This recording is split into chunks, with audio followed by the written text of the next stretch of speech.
Hello to all our viewers out there. We hope that you are having a great day. Welcome to It's CPA time. And I am the C, Carolyn Leslie. I am your host for tonight. And I would like to welcome you to my co-host. And if you're wondering about the P, it is the lovely Pam Norals. Hi, everyone. Okay, A. That is the lovely Almedia Johnson. Hey, everybody. We are so happy that you could join us, and we are so delighted to be here. We always try to bring the best information. We're humans. We try to be as honest as we can be. We share life experiences on here. We share a whole lot of things, and we just want you to sit back and feel comfortable. But before we go into our regular topic, we do have a segment called It's Only One Side. Tonight on It's Only One Side, we have a very familiar topic. And most of you, when you hear it, you may have a friend, family member, or somebody who has experienced it, or you yourself may have experienced it. So I'm going to jump right in with the topic. It says, help. I have a brother who is a family burden. Uh-oh. I have a brother who is a family burden. This is not me, this is not Almeida, and this is not Pam, but we may get a chance to share, some of our experiences to match up with our topic. So I'm going to jump right in and read it for you. It says, long story short, my brother is a bum. He loses every job soon after getting hired. Then he mooches our family and friends until he gets a new one, which is months later. The cycle is ever repeating. This includes him moving in, using their things, eating their food, and wearing out their furniture, etc. Most recently, he lost his job and tried going to our parents. They did not have room for him due to helping my other brother and his family who were facing hardships due to the pandemic. Okay. So my parents called me asking me to take him in just long enough for him to get back on his feet. Mind you, he takes months, not days, not weeks, but he takes months to get back on his feet. I stupidly agreed under the condition that I'd only give him 4 months to get another job or he'd be out on the streets. He and everyone else agreed.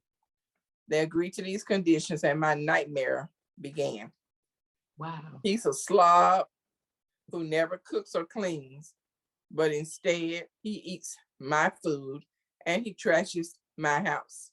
He never listened to me when I told him that he needed to contribute by at least cleaning behind himself and washing his own clothes. That's right. He wouldn't even wash his own clothes. I guess he didn't listen to me because he's several years my elder.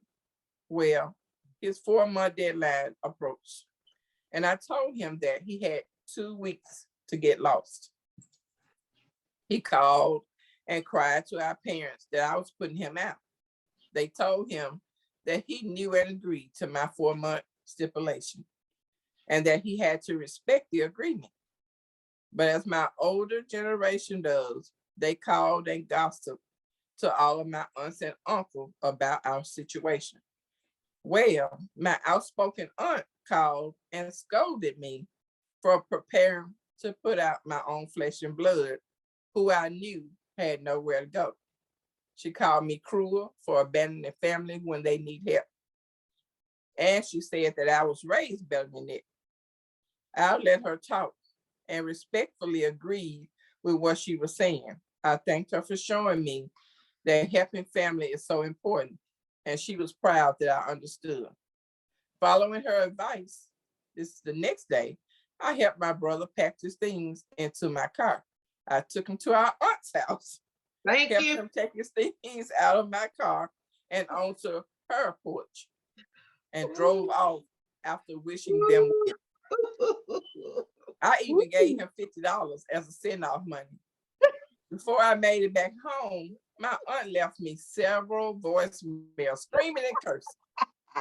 My parents called and asked why was she blowing up their phone like that. I explained exactly what happened. And they said that it was a great idea, being that my aunt seemed so concerned and seemed like she wanted to help. I called my aunt back to remind her that family helps family. She hasn't spoken to me in over 9 months. My brother is still living there without a job. I'm fine and I have no regrets, so I need no advice. I just thought I'd write in for my sweet aunt. So do you have any advice for my Aunt Ruthie? Okay. So, I want to go first. okay. Okay, I want to go first. So this brother who goes from house to house, family to family, there was no mention of any kind of mental issues, that he doesn't have any deficiencies. Right. So, and so I take it, we just have one side of the story. I take it that he's level, he's stable.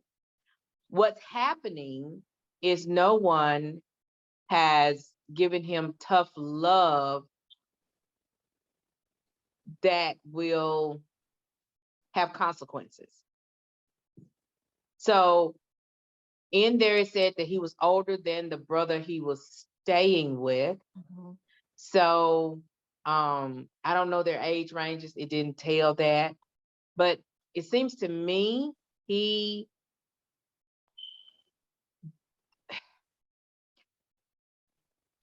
does not respect the boundaries of other people. That they Right. are being truthful when they say 4 months is what the limit is. Mhm. And we do take family for granted. We do go through that because they love us and they see that, okay, this isn't working out for you, that isn't working out for you. That's a tough break. At Right. some point, though, you have to settle. You have to settle on something. Every day at work is not going to be a great day. Anybody that's had a job over 6 months knows that. Some days are good, some days are bad. Right. Find a position, find an industry that you enjoy doing. And so that may mean you need to connect with your higher power, with God. Talk Right. to God to say, where is it you want me to be? What am I designed for? What is my purpose? So that he could get to the right spot. And that way he can have some stability, um, and stop all the movement. Another thing with that is when you're in somebody else's stuff, we were taught do more than you would do at your own. Wow. So when I was growing up, if you went to spend the night with your sister or brother, you got up, you made your bed up, you offered to cook breakfast, you kept the room tidy. I mean, that's how mama taught us to be. Right. So the aunt was very well-meaning when she spoke, but it's really hard when you got to take your own medicine. Advice. That's right. That's right. So what she has to do with him is give him a deadline. It's been 9 months now. Give him a deadline. And Mhm. when that deadline comes, whether he's ready or not, you gotta let him go on to the next spot. And maybe he needs some help with doing stuff, setting goals, trying to reach goals, being focused on things, um, stuff like that. So that's just my take on it. I do agree. I heard something you said, like we were raised to, treat somebody else stuff better than you treat your own. When you get up to show you, I appreciate you. I get up, I make sure I make the bed, make sure I clean up, wash my own clothes. I mean, everything else is free to, you staying rent free and all of that. So Mhm. I thank you for that. That made a whole lot of sense. It took my mind back to my upbringing. Thank you, Almeida. You're welcome. Okay, let's hear from the fabulous Pam Pam. Woohoo! Okay. I love what Almeida said. And that was wonderful, wonderful advice for the bum. That was great advice for the bum. But for Ruthie, for Aunt Ruthie, she needs to take a lesson from what the was that a brother? Mhm. Mhm. That okay.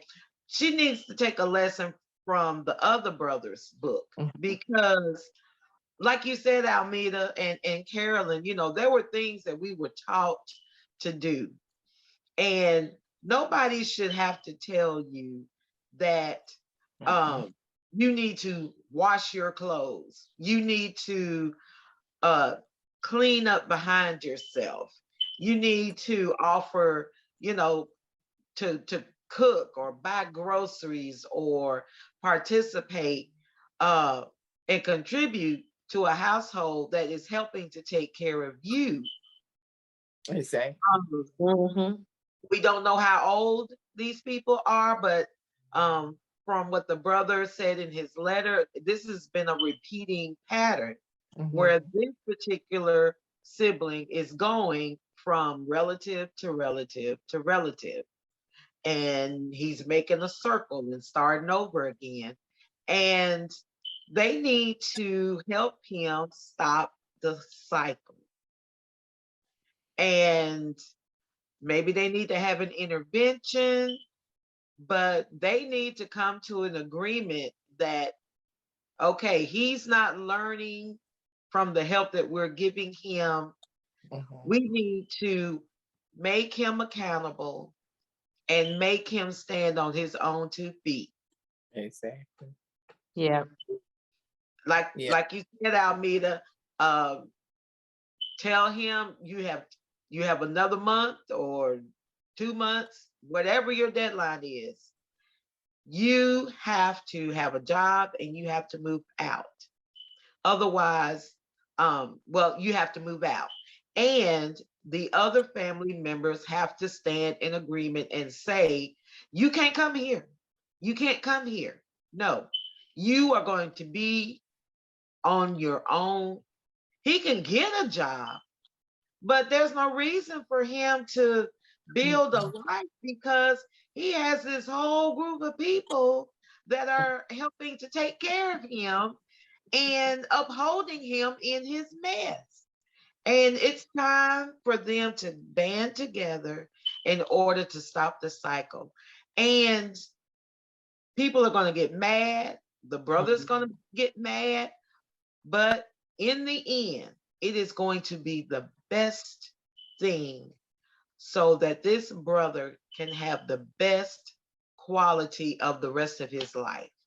That's right. I like that. I really like that too. I did. And she said it so in like a monotone. She just, she let it out like this. But I listened to the both of you, and that, too many times I feel like we enable people rather than helping them because family members may, feel a sense of entitlement because their family, they feel like, hey, I'm your brother. You gonna do me like that? Okay, I'll take you in, but the condition you stay 4 months, then you got to get yourself back out of here. While you here, you cook, clean, do your own laundry, but he did, just the opposite. So that's when you go in, what you call it, when you breach your contract, so to speak, if I let you stay here for free, like Amita said, get up, make your bed up, clean up. And the auntie, I don't think she's gonna be very quick to speak again on a situation like that. What y'all think? Well, what she said, I mean, what she said was right. You know, we are here to help our family members. Um, we are here to, you know, give them a helping hand if needed. But this has gone way above and beyond. This has Exactly. become a cycle, a cycle of disrespect, a cycle of bad behavior, you know, a cycle of laziness, and it's not benefiting when you're supposed to give someone a leg up, and Right. they're not giving him a leg up. They're giving him a place A to place to crash stand. and be taken care of, and Exactly. and he's not advancing. So they need to, so now it's time to, let's rethink this and change our strategy, because this is not working. Yeah. Exactly. Yeah. Exactly. So how do you make that transition though from taking them in and agreeing to letting them come to, you know, within months you see, you know, that he doesn't have any respect for you, your house, and anything? How would you tell the viewers to transition from that so you don't get caught up in your emotions? What would you say, Amita, to that? Okay. I would say let's have weekly family meetings and kind of figure out, okay,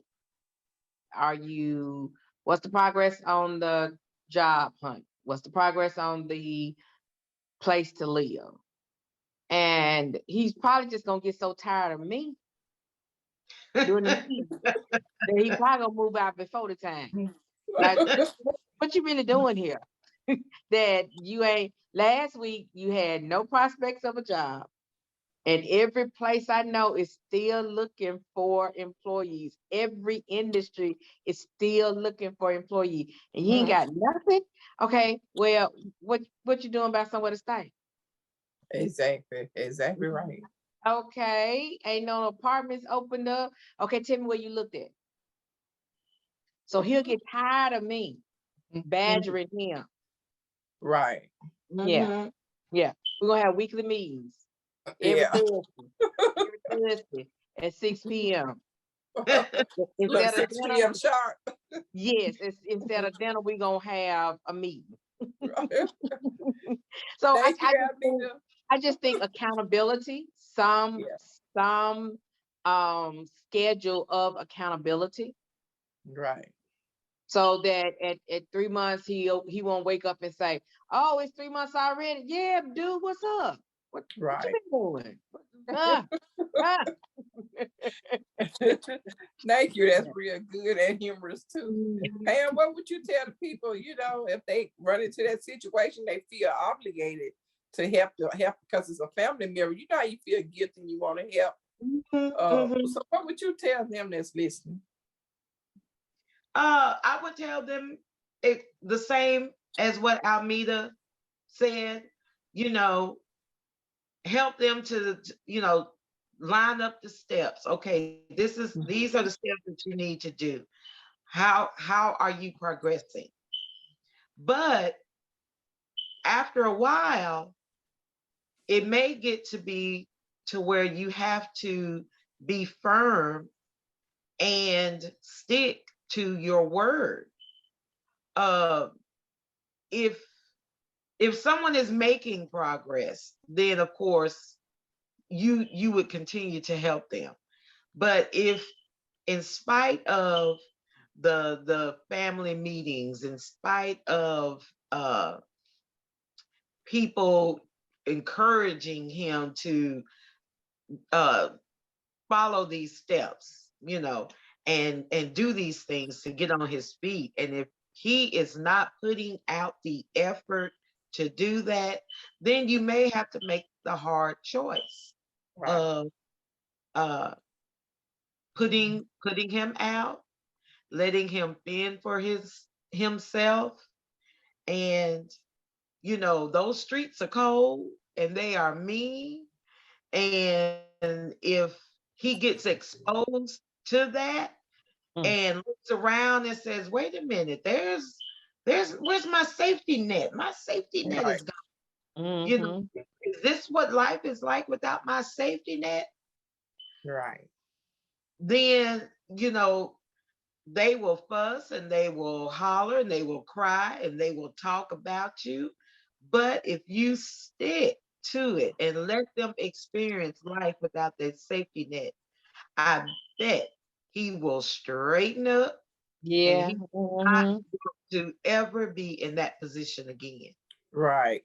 Thank And you. you, yeah, and you can't, you know, you're gonna feel bad because Mhm. you know you want to help, but if the other way isn't helping, then you know, as Almeida said it at the beginning, tough love, tough Right. love. Right.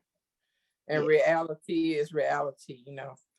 right. Just an important thing, just don't feel like you have to do it. You know, feel like, you know, I'm gonna help you to, you know, to a point. And after that, you know, Mhm. you gotta go because I mean, if you like I mean was saying, okay, 2 months, are you showing me you've been out there? Everybody's hiring. No, like she said, Mhm. nobody. And Pam said that safety net, when they go, oh, you gonna wake up and you'll Mhm. do better. I mean, it's Mhm. a do or die situation. So thank you all for that. We hope that you got something out of there, but remember, it's only one side. This is the side of the brother telling the story. We don't know about, you know, we don't know what really happened in the situation. We're looking at it from only one side. So thank you for joining us. We're going to go on into our topic for tonight, which is the trial and error approach. The trial and error approach. So, which of you ladies, and you don't have to do a dictionary definition of what it is about, what it means to have trial and error. Who wants to give us a just a not a dictionary definition, but just something that the people can use relating to trial and error? What is it? Anybody? I just have something short and sweet. Um, Success only comes about through trial and error. You Okay. have to, you have to try. You may fail. If you fail, you learn from that on uh, what to do for your next try. Mhm. You may succeed or you may fail. And you learn the lesson from that failure and you use those lessons for your next try. So, um, trial and error is necessary to reach success, however big or however small the goal is. That I think that's the process. Okay. Thank you for that. Thank you, because we want the people to, you know, sometimes they say, well, I tried and it didn't work, you know, and I left it alone. But no, it's trial and error. Get back up and keep doing it. And so we're gonna go into this question. I want Amita to take this question. Trial and error. You know, the young folks say, oh, everything's popping. That means it's going well, it's awesome, it's this, it's that. So when it comes to trial and error, is it popping or flopping? Amita?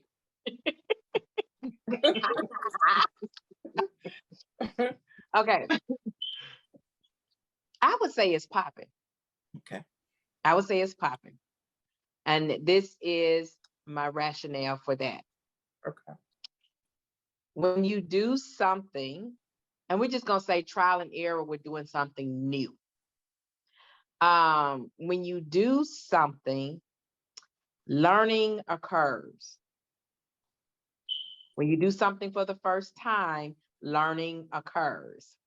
Mhm. So in the pandemic, when we were in the first couple of months of it, and we were sheltered in place. Um, a lot of us had to learn how to do our hair, how to do our nails, because we were not going to the beauty shop and we were not going to the nail shop. So trial and error for somebody who loved to go to the nail shop, and that was their thing. I ain't got nothing against it. I've gone myself. So if it's a person that went all the time, every week or every 2 weeks, and then the shops were closed and you had to learn, you had to do it on your own, you kind of did some YouTube research and kind of looked at the video, said, okay, I can order that, I can get that.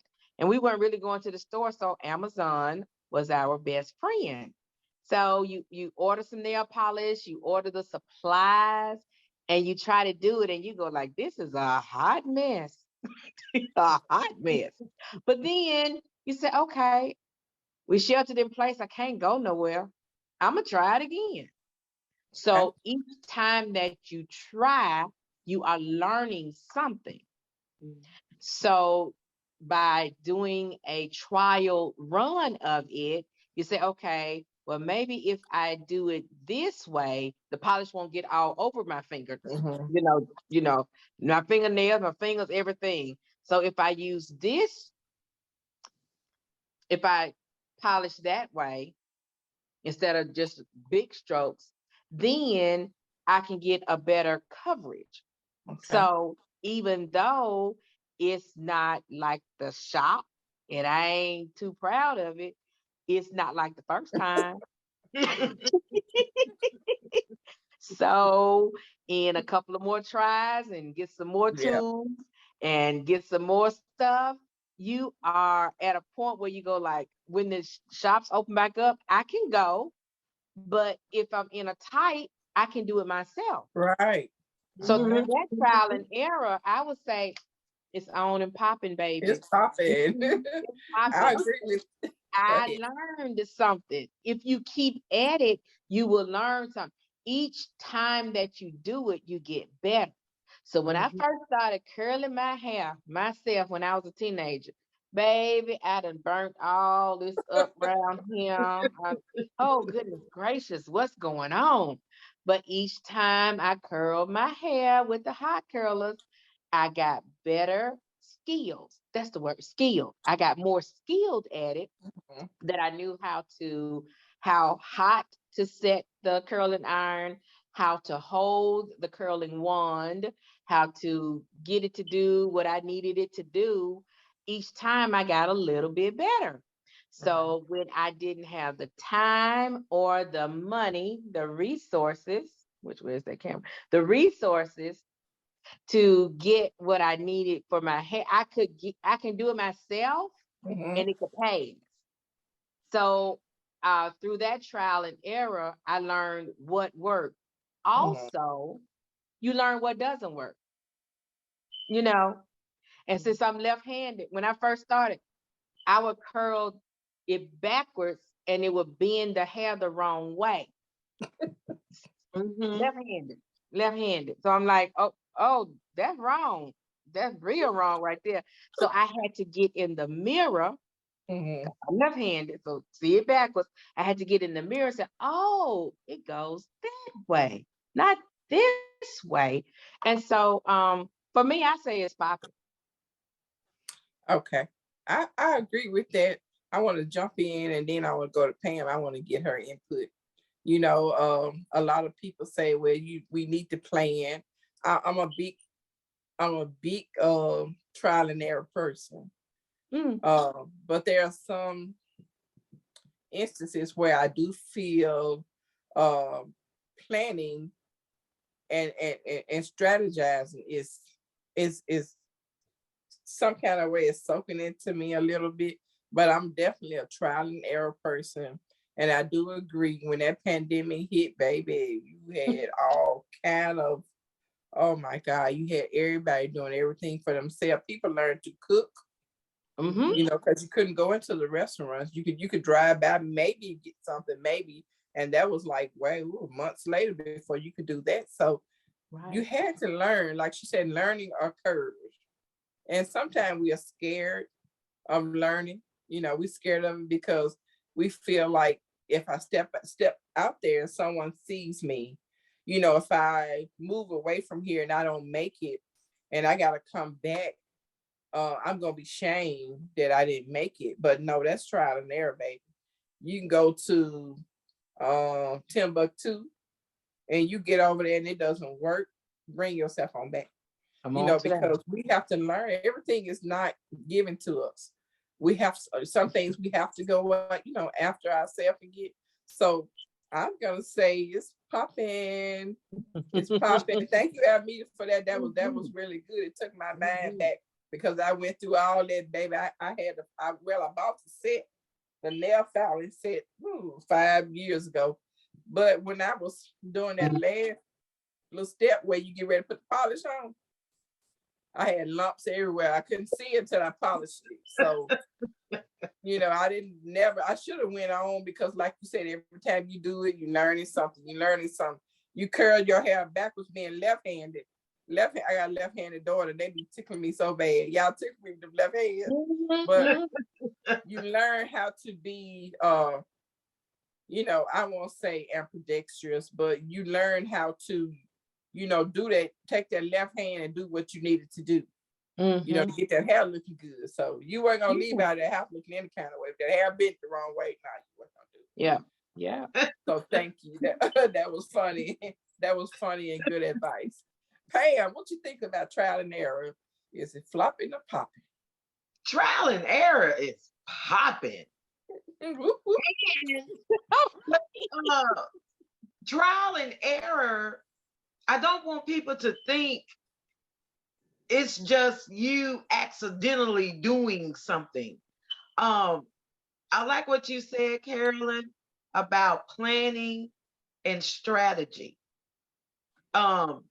You do need to plan, just as Almeida gave in her example about the nail polish. You know, I can't get my nails done at the shop. So what do I need to do? Well, I need to watch some YouTube videos and find information on which products I need. I need to order my supplies and get them in. I need to watch this video. Do I use this stroke? Do I use that stroke? All of that is included in what we call trial and error. And what I think is so important is the trial part. There is no shame in trying because you have to try something new, to try something different means that you're growing. You're growing person, you're growing in your character. Because you're getting stronger and you're not afraid as much as you were in the beginning, and you're becoming this bigger and stronger person through the tries. I heard this and I continue to say it. It was a comedian, but it's so true.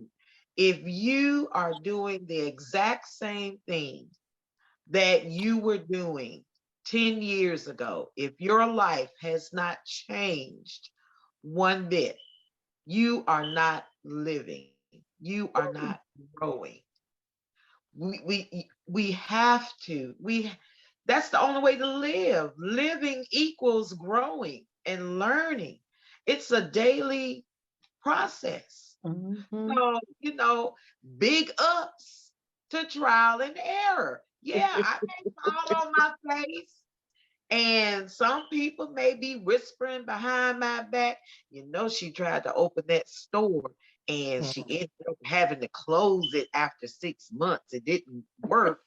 Well, you know what? I learned some valuable lessons. Say it. Say it. I'm going to take those lessons. I'm going to make changes to my plan, and I'm going to try again. And you try again. And you may succeed, you may fail, but then you try again. But eventually you're going to get to where that success is just beaming down, and now everybody's looking like, I knew she was gonna make it. She never gave up. I knew she was gonna do it. Look at me, dude. Thank you. That was good. That was good. Good. I hope That was y'all good. listening because we be putting out some stuff, and this is stuff you can take and apply to your life, Yeah, because yeah. we Yeah. not just talking. Go ahead, sweetheart. I'm sorry. We're not just talking about trial and error in the business sense or just self-care. What about relationships, that don't work? Well, I ain't gonna try no more because I was with this guy, he hurt me, and I can't go back through that. I was with this girl and she broke my heart, and I can't take that pain no more. So by us coming on here and letting you know it's okay because it's trial and error. And I like what Almedia said, you're learning. Pam said you living, what was it? Living, it was three things: living, learning, and growing. Living, learning, Mhm. and growing. Yeah, I see a t-shirt now in the future with that. Yeah. Living, learning, and growing, because ain't no way you can make it if you just stop at point A. The first time you jump out there and say, I'm gonna learn how to make the letter I, but you don't make it the first time. You say, well, I ain't gonna try no more because this, it was too hard to make it. Don't look like an I or whatever. Get out there and dot that I again. We give up too quick, and I'm really just preaching to myself right now, because sometimes we give up and we're scared to jump out there because the market may not be good. I'm not beating myself up. Our producers say all the time, you just be too hard on yourself. So you don't give up. Jump out there and try again. If that boyfriend hurt you, that girlfriend hurt you, she broke your heart, why haven't you tried it again? Why are you in the house and letting your hair grow all in your face, and your fingernails are curled up and your toenails need grooming? Why are you afraid to get back out there and try it again? We know what successful people say. They say trial and error is a slow road. Almedia, what do you think about that? Instead of a sure road, is trial and error, should people call it a slow road, or do you see it as a slow road? Well, it it's a slow road to a defined end, to a sure thing. Wow. Okay. My mom was an excellent cook. By today's standards, she would be a chef. Wow. Mhm. She could make pound cakes that would just lay you out. You hear me? Miss Sister Evans would, baby, do them pound cakes that would lay you out. So she told me that her first pound cake was terrible. Her second pound cake was terrible. Her third pound cake was terrible. She kept at it. And I will say this, I don't think there's anybody that could touch my mama's pound cake. Wow. And she said it didn't happen in 6 months. It didn't happen in a year. She said it took some time. But once she got that pound cake down, it was on and popping. Hey, popping is Oh, popping. It was on and popping. So it may have been a slow road, but it was a sure thing, baby. Okay. It was a sure thing. And so it depends on what you're trying to do. I'm gonna flip this just a little bit.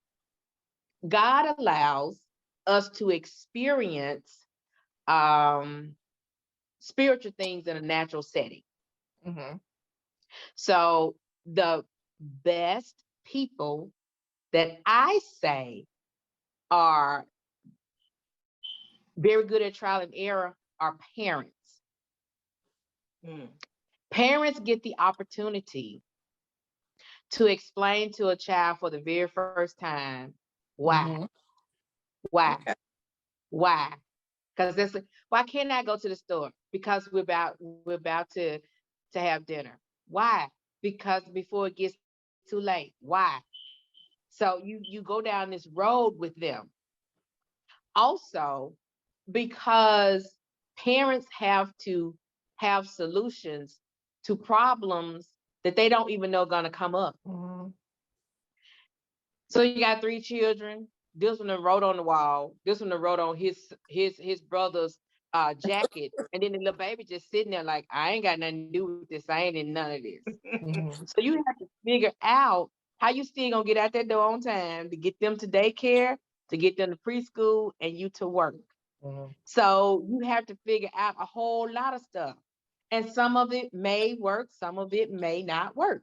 I have a friend who, through trial and error, learned I need to have these backpacks at the door, not in the bedroom on the little chair beside the bed, not in the family room all lined up, at the door. You get your stuff and you get in the car. So she learned through processes, she learned through doing it over and over and over again what will work for them to get out the door so she can get to work on time, they can get to school on time. Okay. That was a process that she went through to get to this is what works for us. So when you do those types of things, Mhm. you become a very good problem solver, regardless of what the problem Mhm. is. So trial and error gives you an advantage in the long run Mhm. over your lifetime. Mhm. Does that make sense? Yeah. Girl, I'm soaking all that up. I'm Yeah. soaking all that up. Yeah. Yeah. So parents go through a lot of stuff. The children throw up. Okay, was he allergic to this? Or did he just eat too much? This happened, this one sneezing, this one doing this. Okay, I got to figure stuff out. Because there's a book, but when they throwing up, who finna read a book? You got to figure it out. And so it's a lot of things that parents experience for the first time that they had to figure out what will work for them. Mhm. Some parents comb the little girl's hair at night and tie it up. And some parents say, I don't care what you do. That girl sleeps so wild, I'm gonna have to still do it in the morning. They have to see what works. They have to see what works. But when they figure it out, that gives you the body has muscle memory. And so what it does is when another problem comes up, it may not be the same problem, but it allows your brain to use the same process Mhm. Mhm. to solve the problem so that you're not dead in the water, that you're not stressed to the hills, you know, all of those things. And parents learn that it's kind of like boot camp, death by fire every day. I look like I can see that in a book somewhere. It was really, really just peaceful. Thank you, Almeida. She be going so deep, boy. I'm telling you, I'm just sitting up in my, I done crossed my hands. I was like, To no, let me sit God the be the hell up. glory. I'm on this part. I'm on live. Let me sit up. This So, this is you know how God you in ever me. been This before a mm. storyteller? Have I say that again? It's like being before a storyteller. Oh, okay, okay. And so it get real good, and you don't want nobody saying nothing. You be like, "Well, shut up, okay." So that's how I felt just a To minute ago. God, Just to yeah. God be the glory. To God be the glory. So thank you, Almeida, so much for that insight. I promise you, I hope y'all listening. So Pam, I want to flip it. I want to switch it up just a little bit because I want you to come, and we got about maybe 5 or 6 more minutes. What do you say to the young crowd who is in school? And I know we touched a bit, on education a while back, but what would you say to the young learner who has flopped and don't know how to get back up? Because we living in a era where we got the XYZ, and y'all know it's like that microwave generation. They ain't got time for that. So what advice would you give to them on trial and error? And it could be in any capacity. Well, because really what we're talking about is, I think someone, I don't remember who said it earlier, is that um, you can use what we're saying in just about every area of your life, including education. Um, Number one, you can't be afraid to fail. Number two, you have to pick yourself back up. Look at what is working, look at what is not working, and try a different approach to see if that will work. Mm. Um, I, for me, when I was in school, I discovered that if I paid attention in class and took notes, that by the time test time came around, all I had to do was read through my notes Mhm. and I was ready for the test. Um, Other people would, they wouldn't pay attention. They're cracking jokes, and every time the teacher turned his back,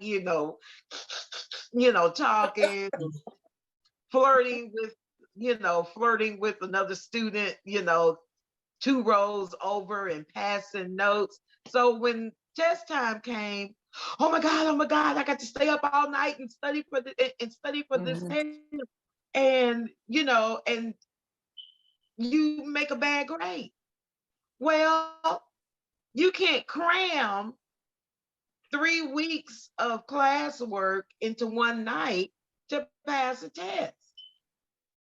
Some people need complete quiet in order to concentrate and focus. If that works for you, fine. Some people, the quiet freaks them out and they have to have music playing in the background in order to focus. If that works for you, fine. You know, you have to uh, be willing to open yourself up to exploring what is working, what's not working. Well, if that's not working, then let me change that part. And now, and you keep building and you keep building. And pretty soon, what works will outweigh what's not working. And it's on and popping. That was worth this song. That was really good. I That's know young good. people, they don't have the courage a lot of times to, you know, trial and error sometimes Mhm. flattens them out. So that was Right. really, really good. Like you said, find your style, your niche. You might, like you said, you might can study in a room full of noise. You might have to have it real quiet. We have to find what works for us Mhm. in all Mm. areas, not just business, not just education, not just relationship, not just self-care, but trial and error. I do believe that it's universal. It's a universal approach, Yeah. to everything we do. So, Mhm. Almedia, you want to jump in? We got about 2 minutes, maybe 2 minutes. Um, I've done a lot of trial and error in my life in all aspects, spiritual, work wise, relationship, friendships, family. And it just gives me it makes me be brave to keep going and to keep trying. That's what it's done for me. Okay. In the last minute, Pam, before we turn off in the last minute, because that was really good. The young people really needed to hear that. My mind Well, went way back to I school. needed to So, hear it myself. Um, I needed to hear it myself because, like Almeida said, you use this in so many different areas of your life, and there are some areas that I am more open to trial and error Mhm. than other areas of my Mhm. life. I'm a Mhm. little more unsure, you know, and I need to develop those trial and error processes so Right. that I can be more successful in those areas. So I'm going to go back and listen to this myself. Me too. Me too. I really am glad you said that because I go back anyway and just try to, so that, we that was a whole lot of biting off and chewing and swallowing because it got emotional at one point. And, we're trying to really steer you in the right direction. Don't give up. Everybody makes mistakes. Yes. If you Amen. fall, I mean, you get back up, right? It's not the end of the world. They're not going to glue you to the ground. So get yourself back up and get I may not want to say re-energized. What's the word I want to, y'all give me a good word to use. Get back up and recharge and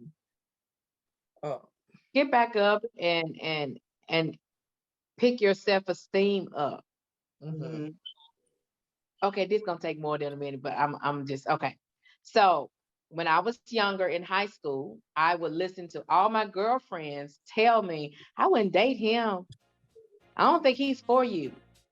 Okay, so I listen to them, and then okay, I don't have a boyfriend. Then I get a boyfriend. I don't have a boyfriend. Then, but this whole time, why my girlfriends got their boyfriends? So I had to wake up and say, okay, what do you like in a dude? And if the dude was treating me the way that I want to be treated, I ain't care what they said. But it took me quitting my boyfriends. Most of the time I was the one getting quit. Anyway, before I said like, okay, that's fine. Why you consistently got a boyfriend, but I ain't got none. This ain't working for me. This ain't working for me. So to just kind of trust yourself in your decisions on some things. Trust yourself. Right. Just trust yourself. Yeah. Well, there you have it, y'all. Trial and error. If you don't get back up and start again, it's your own fault. At first, you don't succeed. Ladies, do what? Try again. Yeah. We love you and we thank you so much for listening to us and with us. And we hope that we have said something that would encourage you to get back up and try again. Yeah. I don't care if you failed at it 50 times, get back up. That's it. Once again, it's CPA time, and we will be back with you soon with another broadcast. Thank you so much, ladies. If you would just kiss them off goodbye. We love you and thank you. Thank you. Goodbye. Bye-bye. Bye.